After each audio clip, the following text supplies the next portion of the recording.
Hello, beautiful, brilliant black women. God is born all. I hope you are holding yourselves, your daughters, goddess daughters, nieces, and granddaughters uplifted, held sacred, and protected.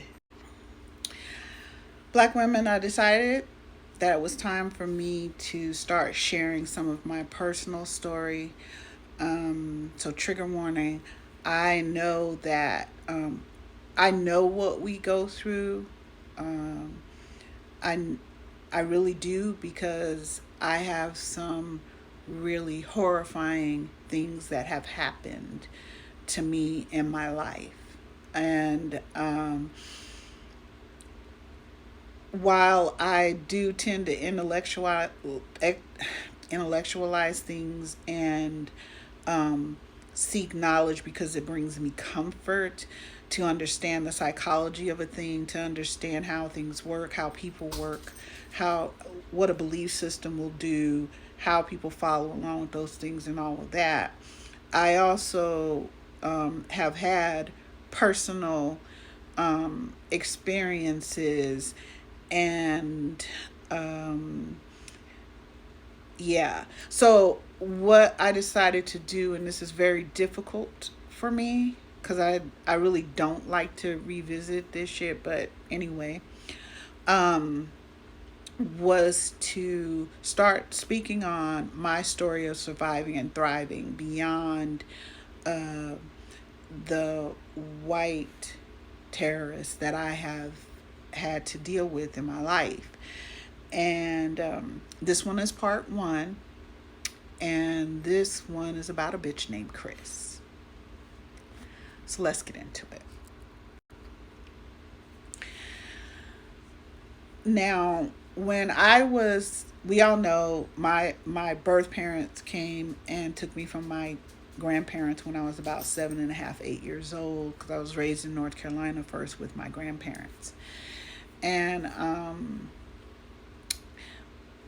we actually lived in the Bay Area for years, right? So I grew up primarily in North Carolina around black people who were primarily my family, and then in Richmond, California, around primarily black people, okay? Black school, black teachers, things like that, okay?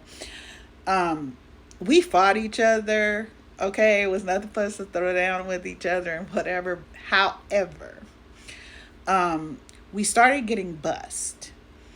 And when we started getting bussed, I want to say the first time I was bussed, I must have been in like the sixth grade.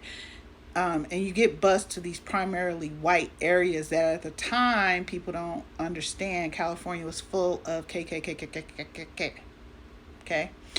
So um, by seventh and eighth grade, we had to actually take the city bus out of Richmond and go to this KKK area in Pinot and go to middle school, right?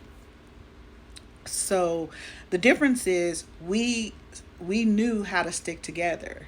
Like we had these dumb terrorists walk through Richmond. I remember I had to be like 11 or 12, and my mother was like, "Don't you better not be nowhere near that." Yeah, girl, I was down there getting my licks in. What? We taste them out of Richmond, bitch. No, we not doing that shit. Mm-mm. So, I just wanted to give you some background and history. Anyway, by the time I was about 13, 14 years old, my dumbass parents decided that we needed to actually move into one of those uh, white spaces even deeper into KKK country. Okay, so this is how I personally know, not just what I've researched, but how I personally know how these people educate their next generations. And when I say they're eating their souls, this is I know what I'm talking about. Okay, so anyway, when I was in high school, I have always been brilliant. I have always been highly creative and all of those things. So when I was in high school, I was in honors, which y'all call AP now, or gifted classes. I was in honors, right?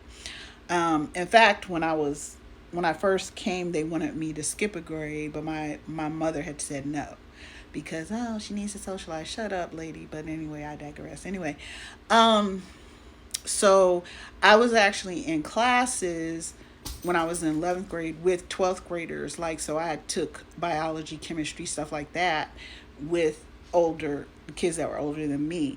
And this one white girl, Chris, sat in front of me, and I think it was biology. So she was in the 12th grade, I was in 11th, and she sat right in the front by the door.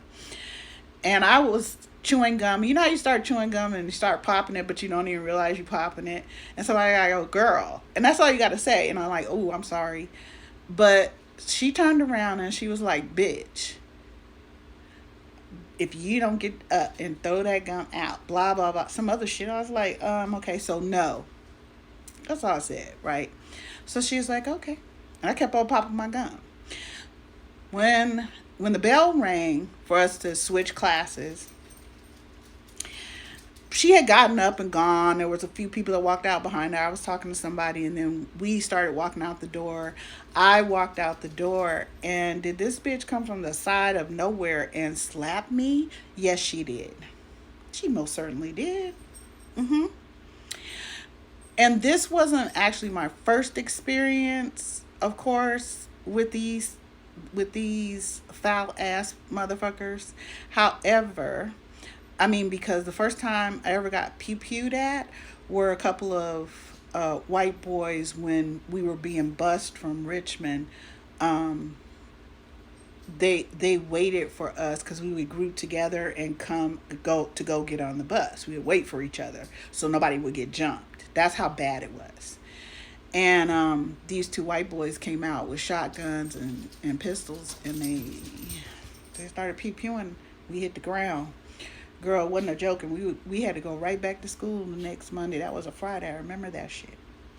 So fast forward, here we are with this bitch. She just slapped me out of nowhere, okay? And something happens with me when you put your hands on me, spit on me, any of those things. I just see red. And next thing I knew, I was stomping a bitch and on top of a bitch, and I actually allegedly concussed her, and she ended up in the ER. I don't think there were any broken bones. I can't remember, but okay, yeah. So, but as far as I was concerned, I was suspended for a week. She received no type of anything, even though she started it and she put her hands on me. Okay. So while I was gone for that week, I started hearing from, because I had to get my homework and whatever. I started hearing from all these different people. Well, so and so, her boyfriend said he is going to kill that nigga bitch, me. Okay. When I get back, they were going to grab me, and they were going to delete my ass. Okay. Him and some of his crew off of the football team. So when I got back, of course they knew my schedule, and come to find out, the office even knew what these boys had planned. So the bell had rung. I was just getting ready to step into the classroom. These three white boys came around the corner and was like, grab that bitch, grab that nigga. Okay. Well, I allegedly pulled a knife. Now, this is me by myself. There are other black kids that go to the school, but ain't nobody standing up for us, sister. Ain't nobody doing all that, girl. You on your own getting murked by these motherfuckers. So, I guess a teacher was still closing his door, whether he came up from behind me and grabbed me from behind and dragged me to the office. But these boys had planned to take my life.